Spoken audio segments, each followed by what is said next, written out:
Before you were born into this body, you already existed.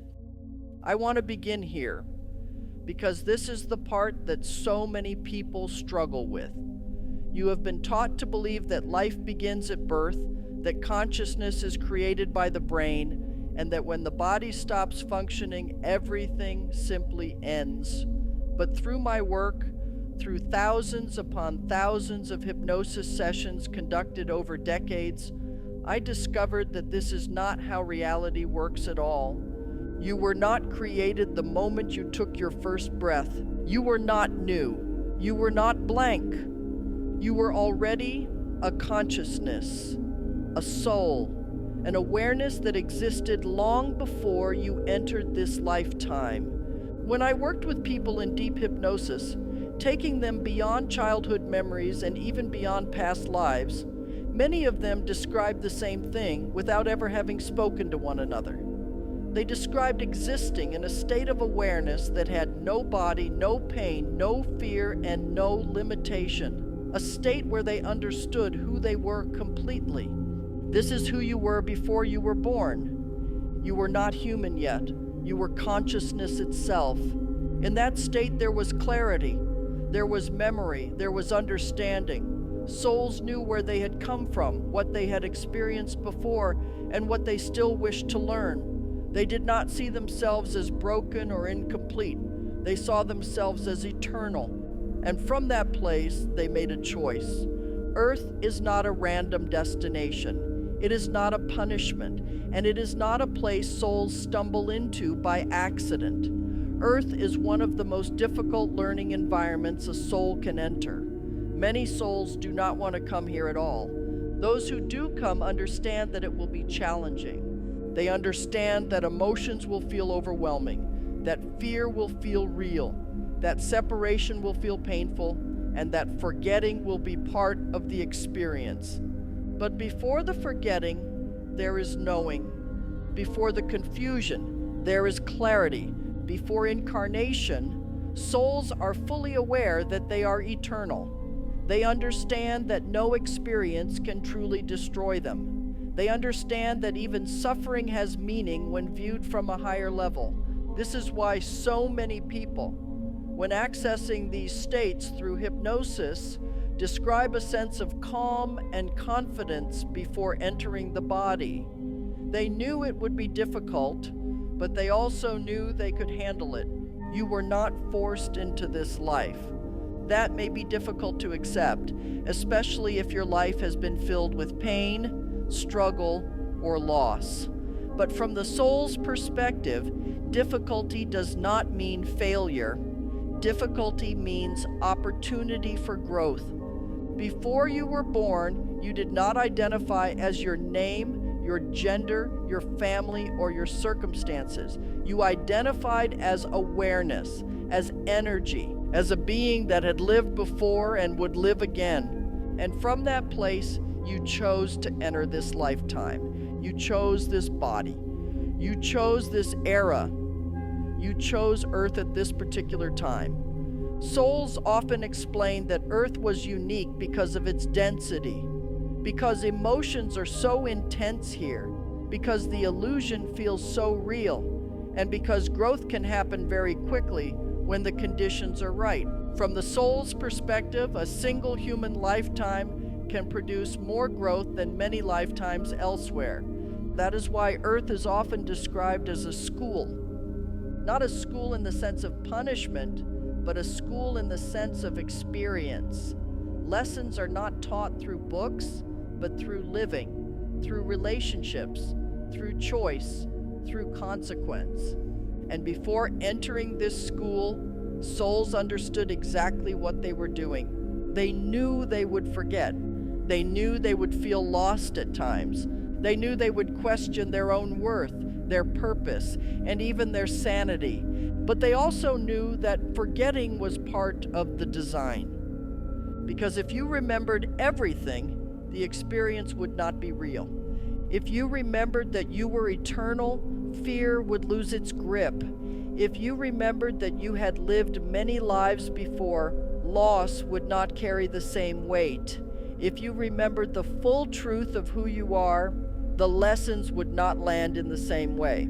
So before birth, there is a knowing agreement, a conscious understanding that forgetting will occur. And this is where many people begin to feel emotional when accessing these memories, because they remember the confidence they once had, the trust they placed in themselves, the certainty that they could walk through even the hardest experiences and come out stronger.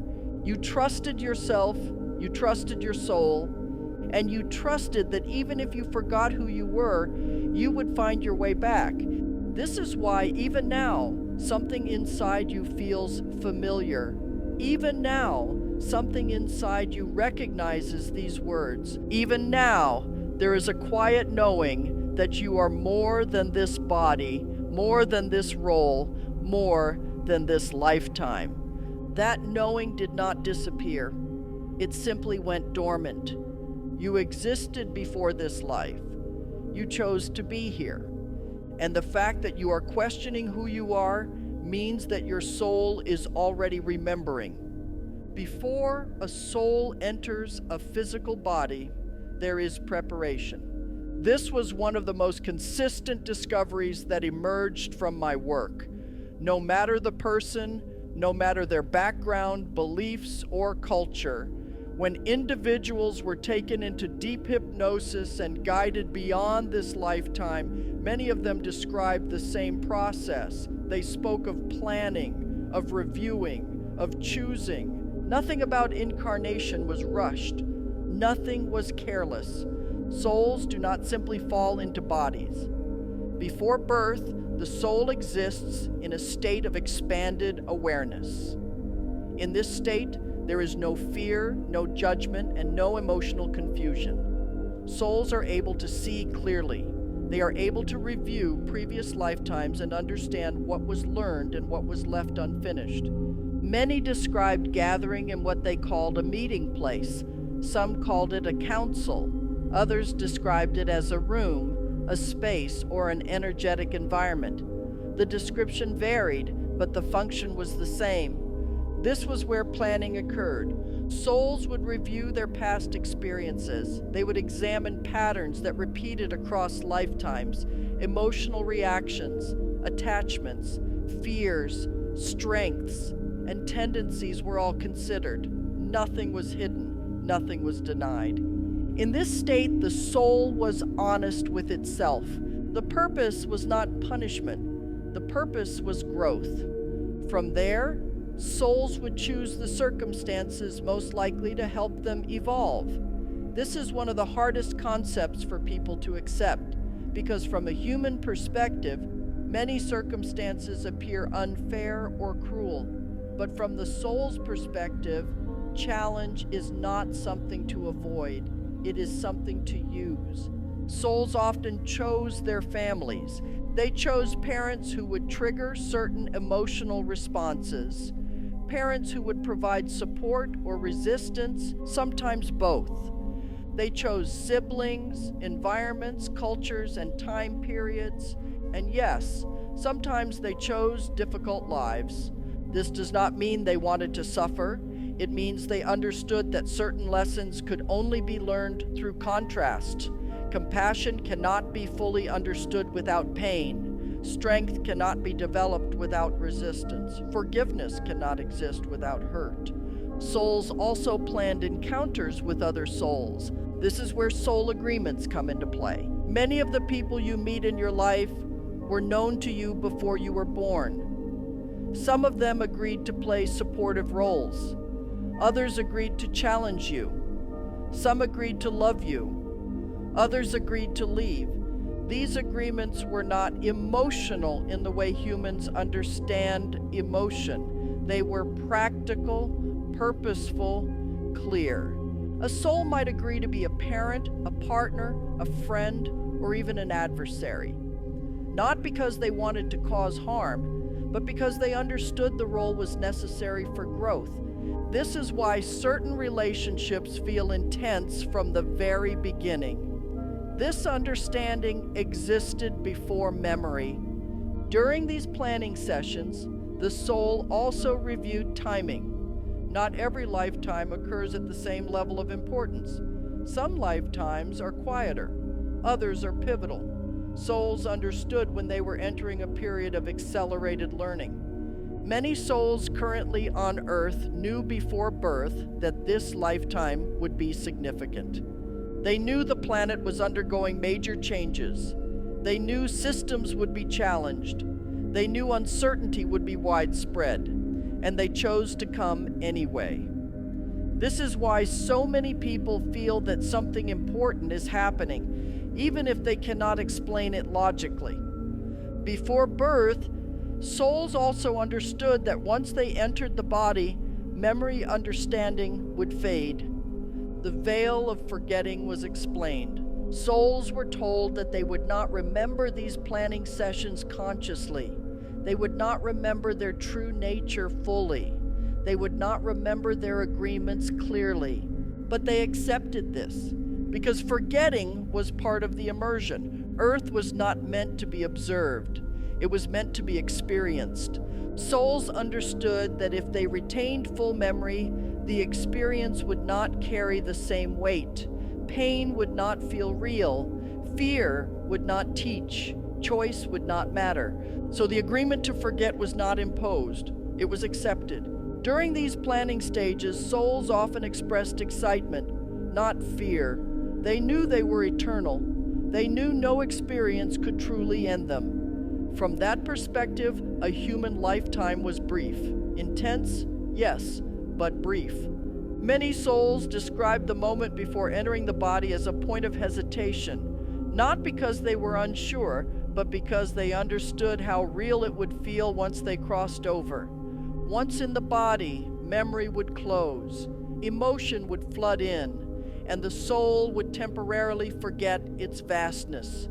But even then, something would remain, a quiet knowing, a pull, a sense that life meant more than survival. This is why, even if you cannot remember these planning sessions consciously, parts of you still react strongly to certain situations, people, or ideas. The soul remembers what the mind does not. Your life was not thrown together randomly. You were not sent here without preparation, and nothing about your journey is meaningless. Once the soul enters the physical body, something fundamental changes. This is the moment where memory closes. This is what many refer to as the veil of forgetting. The veil is not a physical barrier, and it is not a punishment. It is a condition of the earth experience itself. It is what allows the soul to fully inhabit the human role without constant awareness of everything it has been before. Without the veil, life on earth would not function the way it does. In my work, I found that souls understood the veil before incarnation. They were told that once they entered the body, their awareness would narrow. Their perception would be filtered through the brain. Their identity would become focused on the human self. This narrowing was intentional. Earth is designed to feel real. Loss is designed to feel permanent. If the soul remembered that it was eternal, many of the lessons Earth offers would lose their impact. Fear would not motivate change. Love would not feel as precious. Choices would not carry the same weight. The veil makes the experience believable. From the moment of birth, the human identity begins to form. The name, the family, the culture, the expectations. Over time, these layers build on top of the soul, creating a personality that feels separate, limited, and vulnerable. This is not a mistake. This is the curriculum. The soul is still present, but it is no longer in the foreground. It observes quietly. It influences subtly. It waits. Many people struggle with the idea of forgetting because they see it as loss. But from the soul's perspective, forgetting is what allows the experience to matter. If you watched a movie while knowing the ending, the emotional impact would be diminished. You might still enjoy it, but you would not be fully immersed. Earth is immersion. The veil ensures that when something hurts, it truly hurts. When something is loved, it truly matters. When a choice is made, it feels final. This intensity accelerates growth. Souls often described Earth as one of the fastest environments for learning because the emotions are so strong and the illusion is so convincing. Time feels linear, identity feels fixed, death feels absolute. But these perceptions only exist because of the veil. Without it, there would be no urgency. Without urgency, growth would slow. This is why so many souls described Earth as challenging but valuable, difficult but effective. The veil also serves another purpose. It protects the human nervous system. The soul is vast. It carries memory of multiple lifetimes, multiple forms, and multiple realities. If all of that information were available at once, the human body would not be able to process it. Many people who access too much memory too quickly through hypnosis reported feeling overwhelmed. Some felt disconnected from the physical world. Others felt a strong desire to leave Earth altogether. This is why memory is not restored all at once. The veil acts as a filter. It allows the soul to drip information slowly through intuition, dreams, and subtle feelings rather than flooding the conscious mind. This is also why awakening tends to happen gradually. When people begin to remember who they are too quickly, it can be destabilizing. The human personality needs time to integrate the larger perspective. The veil keeps the experience manageable. Another important aspect of the veil is free will. If you remembered your soul contracts, your life plan, and your eventual outcomes, many of your choices would feel predetermined. The experience would lose authenticity. Free will only exists when outcomes feel uncertain. The veil ensures that you do not know how things will unfold. It allows you to make choices based on emotion, belief, fear, and desire rather than cosmic knowledge. This is where true growth occurs. Earth is not about performing perfectly. It is about choosing honestly. The veil does not mean the soul is absent, however. It means the soul is working from behind the scenes. It nudges rather than commands. It whispers rather than shouts. It guides rather than controls. Most people hear these whispers as intuition, as gut feelings, as sudden insights that seem to come from nowhere. These are not random. They are communication channels that exist beneath the veil. As the planet changes and consciousness shifts, the veil has begun to thin for many people. This does not mean full memory returns. It means awareness expands just enough for guidance to become clearer. People begin questioning old beliefs. They feel drawn to deeper meaning. They sense that there is more to life than what they were taught. One of the most misunderstood ideas about spiritual awakening is the belief that remembering everything as quickly as possible is the goal. In my work, I found that this is not true. Remembering too much too soon can actually be damaging to the human experience. This is something the soul understands before incarnation, even if the human personality does not. The human body is not designed to hold the full awareness of the soul all at once. The nervous system is delicate. The mind is linear. The emotions are intense. When too much soul memory surfaces before the human identity is stable enough to integrate it, imbalance can occur. I saw this repeatedly in hypnosis sessions. Some individuals accessed memories of other lifetimes, other worlds, or other dimensions too quickly. Instead of feeling empowered, they felt overwhelmed. They struggled to remain present in their human lives. Some felt detached from their bodies. Others felt a strong desire to leave Earth altogether. This was not enlightenment, it was overload. The soul never intended for the human to remember everything at once. That is why memory returns in stages, not in floods. Souls who awaken gradually tend to integrate their awareness more smoothly. They learn how to balance spiritual understanding with daily responsibilities. They learn how to exist in both worlds at once. Those who awaken too fast often struggle because their perspective expands faster than their ability to function within human systems. The veil ensures that the soul does not overwhelm the body. It allows memory to surface only when the individual is ready to handle it emotionally, mentally, and physically. Another important factor is attachment. If someone remembered how vast they were too early, they might disengage from human life entirely. They might stop forming relationships, stop caring about physical reality, stop participating. This is not the purpose of Earth. Souls came here to engage, not escape.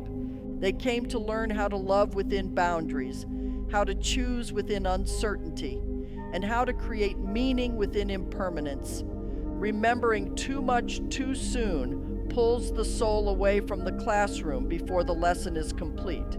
This is why many awakenings often occur after periods of struggle. Crisis prepares the nervous system. Loss deepens compassion. Confusion loosens rigid beliefs. Nothing is wasted. Even delay has purpose. Many people feel frustrated because they want clarity now. They want answers now. They want certainty now. But certainty ends growth. The soul is patient. It is not in a hurry. It measures progress in understanding, not speed. This is why some people awaken later in life. This is why others awaken in stages. This is why comparison is meaningless. Your timing is not wrong. Your pace is not a flaw. The soul reveals itself when the human is ready to carry it. You do not need to search frantically for your purpose. You do not need to force insight. You do not need to rush understanding. You will remember what you need to remember when you need it. Until then, your soul remembers for you, and that has always been enough.